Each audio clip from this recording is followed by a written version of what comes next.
82 pounds, a slight, small lady. Even though she's not been declared in the early stages of dementia, her family thinks that she may be.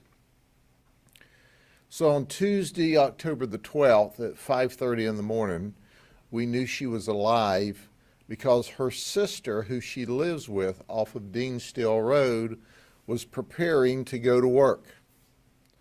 The sister works at Disney. She talked to her sister, and then she left, and away the sister went off to work that day. The sister gets home about 3 o'clock in the afternoon, and she can't find Perfecta. Well, there is a scoundrel that's living with them, and I'll talk more about him in a minute, by the name of Araldo. He's 39 years of age.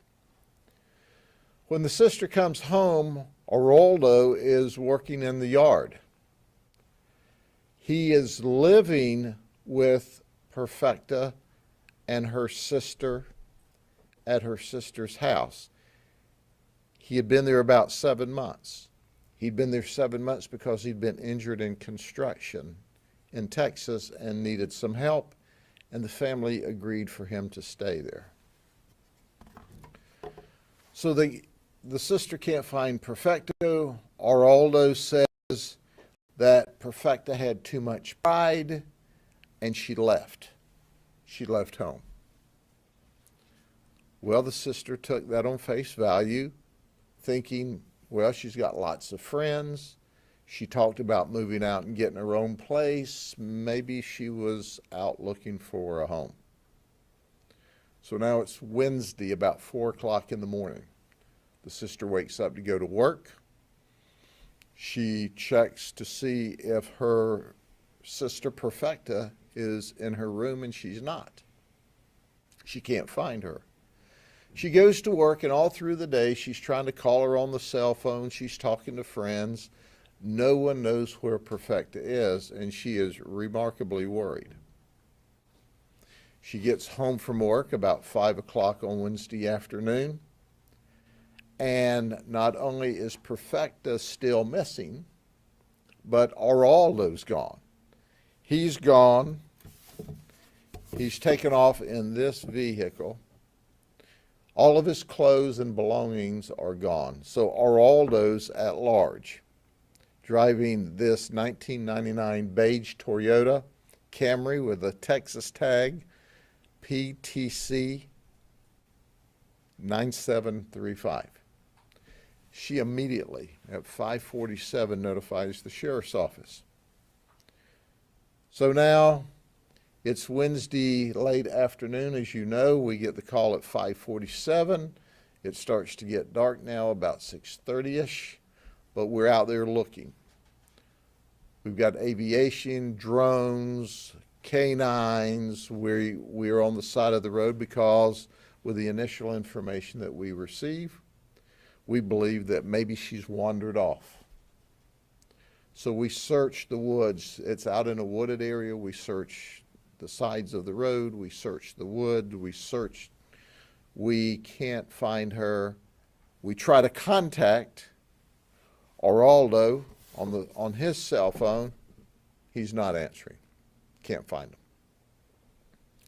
So now Thursday comes around, and we go back and look some more. One of our ag detectives, this particular home site is about 1.5 acres, 1 1/3, 1.5 acres. So one of our ag deputies starts back at the house and goes, okay, maybe she found a break in the fence because the yard's fenced. So he's starting and he's walking the fence line, looking where a slight in stature elderly female could get through the fence. As he's walking through the fence, he steps into a soft area. And he goes, something suspicious with that. So he gets post hole diggers, and he digs a pilot hole and pulls out a woman's slipper. The woman's slipper he pulls out of the ground matches the description of the shoes that Perfecta was last seen wearing. So obviously our homicide team gets there and they start to excavate what we now know is a gravesite. I talked to the ag detective that located this soft spot, and he is not only a very experienced ag detective, he is a rancher and a farmer in his own right. And he said that if you just looked at the piece of property, it was up in the bushes. They had planted all kinds of fruit trees and all kinds of bushes, and there were natural shrubs. He said you couldn't tell that a body had been buried there. He said it was smoothed back out. The chickens, they had chickens, had come to this fresh piece of fresh piece of property and had pecked around, because when you stir up the ground, you stir up insects. And he said, looking at the ground, you would have never known that it was a grave, but I happened to step in it, and the ground was soft. Our detectives worked through the night last night, unearthing Perfecta, who was deceased. She died a violent death. A violent death. We're looking for Araldo. Let me tell you about him. He, like Perfecta and her sister, are from Honduras. Perfecta and her sister are here legally from Honduras.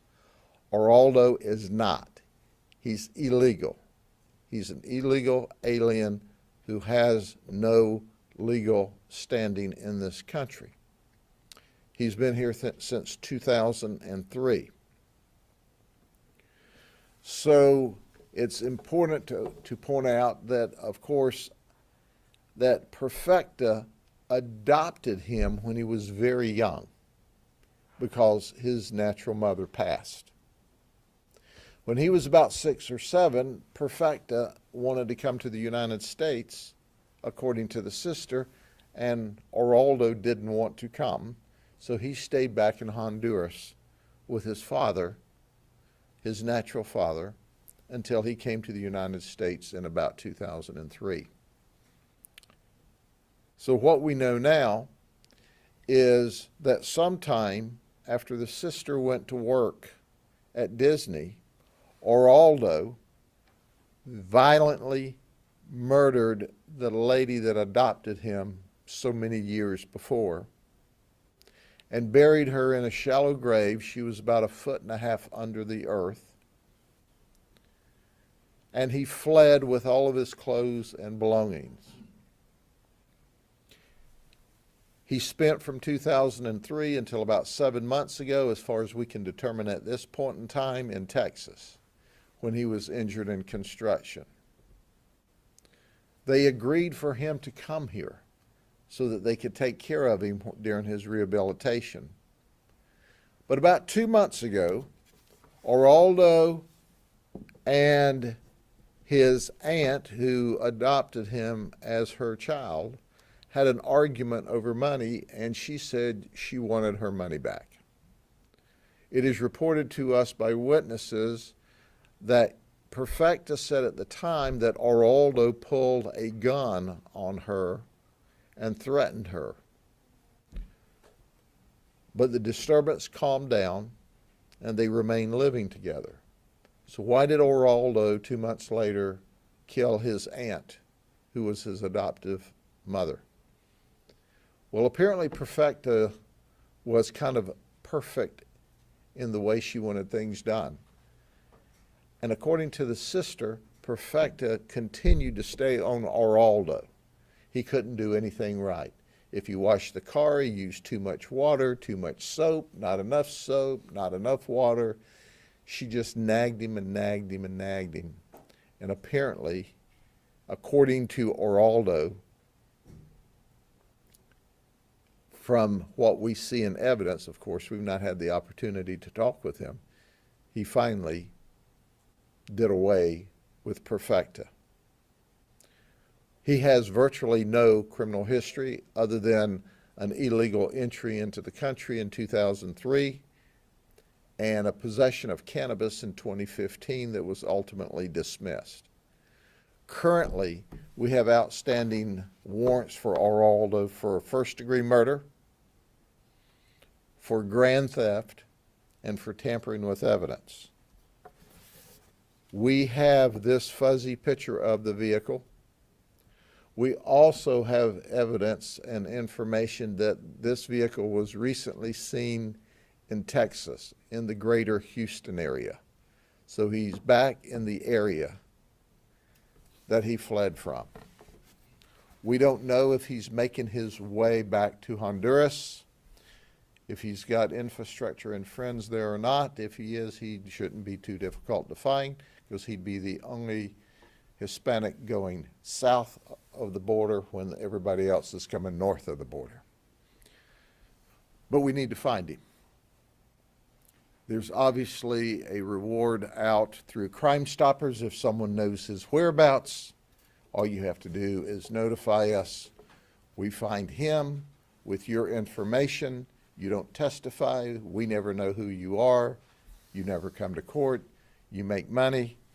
And we have this nasty guy who murdered his aunt and his adoptive mother locked up where he needs to be. So once again, it's an example of people that are here illegally in this country committing violent, dangerous crime. So when you tell me that a murderer like this has the right to be in this country when he comes here illegally and then murders a tiny little lady who was gracious enough, along with her sister, to not only allow him to live with them, but to help in his rehab from his injury in construction. He's just a nasty man. And he needs to be arrested quickly. After all, after you've killed one person, it makes killing the second one easier because you can't spend but one life in prison. We need to find him quickly. Are there any questions? They both have the same last name. Are they related by blood? Yeah, it's his aunt. Oh, it is. It's his aunt. And when her sister died, when he was just an infant, she adopted him. So she's the adoptive mother, but she is his aunt. Sheriff, should we assume that he cleaned everything up so nobody could tell that there had been a struggle or murder there? Obviously, there were tools because at this particular location, they had chickens, they had hogs, they had cows. It was a nice little, if you will, small farm. They had planted squash growing in the backyard. They had beautiful trees that they'd planted, fruit trees. It was a manicured, beautiful area off Dean Still Road out in the middle of God's country. And he ruined the tranquility of that place forever when he murdered Perfecta and buried her in a shallow grave right at the northeast corner just inside the fence area. Is there any indication of what he did? Yes, we know how he killed her. We're not releasing that at this time because certainly only he knows and we know how he violently murdered her, and we don't want that out until we have the opportunity to talk to him. So when was the last time he was seen in Polk City?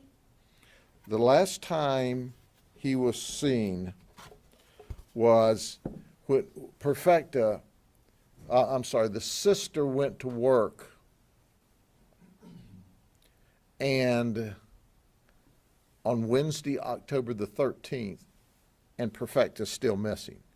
We know by the circumstances we have at this time, she was murdered on Tuesday while the sister was at work.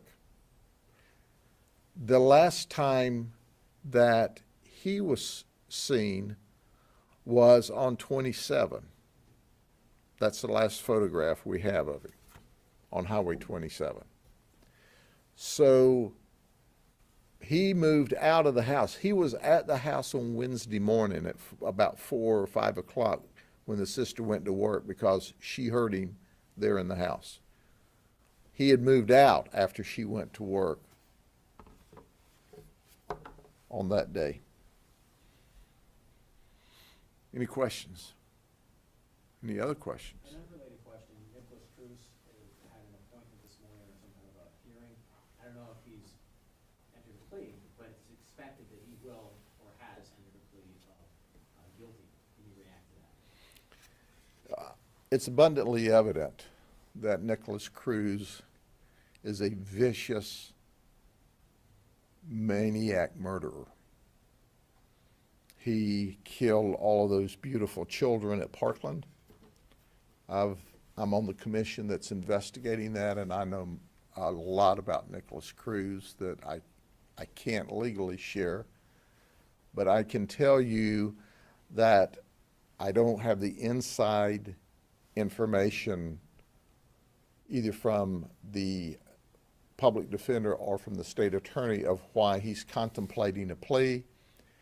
I know that the public defender's office immediately offered to plea him to life, and the state attorney rightfully wants him to receive the death penalty. So I don't know if this is a strategy for him to avoid the death penalty. I don't know if the families all agreed to him pleading to a life. I don't know if the defense has decided that, hey, look, it's a foregone conclusion. We could never win it in a criminal trial. Let's just plea him and then do a penalty phase trial, which is what I suspect they're doing. I suspect they're saving all of their legal ammunition, if you will, to try to keep him from a death penalty case. I have no idea what the strategy is. He's a horrible mass murderer. He did an active shooting incident, and I can tell you there was a lot of bad circumstances that occurred. There were failures on the part of the Broward Sheriff's deputy that was there and the backup officers that arrived. There were failures with the school system. There were all kinds of issues that we have dealt with and will deal with about the silos that was created to protect this evil person. Of course, they didn't know he was a mass murderer at that time. So I don't know the strategy behind it. But I do know this, that what he did to those children and to those staff members at the school that day is unconscionable. And the fact that he pleads guilty is a good thing. I certainly hope that the state's not capitulated, because he needs to receive the death penalty. If anyone on the face of this earth has ever earned the death penalty, Nicholas Cruz earned it, and he should receive it. But that's not my decision. Okay? Anything else? Thank y'all very much. I hope you have a good weekend, and we'll see you soon. I certainly wish people would quit killing people. Our crime rate's down at historic lows, but our murder rate is through the roof this year. And in the first 6 months, we had like 2 murders. And we've had like 32 murders since June. Why do you think that is, Sheriff? People are mad at each other, don't like each other, want to see each other dead. I mean, you can't police against that kind of personal interaction. With rare exception, and there are one in our quadruple murder, they all know each other or are related to each other. Just quit killing each other. What's wrong with you? forever is a long time to be locked up, and that's what's going to happen to you. So, and I remember not so many years ago, we had 4 murders in the entire year. 3 of them occurred at one time over a domestic event, and the other was a murder-suicide. But other than 2 events, we only lost 4 people the entire year, which is 4 too many, by the way. But people's violent conduct toward each other is not acceptable. And we can continue to hold them accountable. But when you're dead, it's forever. I was contacted by someone asking, shouldn't people receive life sentences for the death for murdering someone? Shouldn't they get parole? And I said, oh, absolutely. I'm in favor of parole for those who murder people. The second the dead people come back to life. But I haven't seen that yet.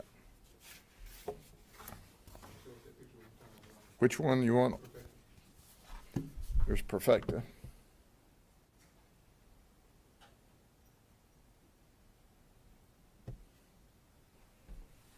And there's Araldo and his Camry.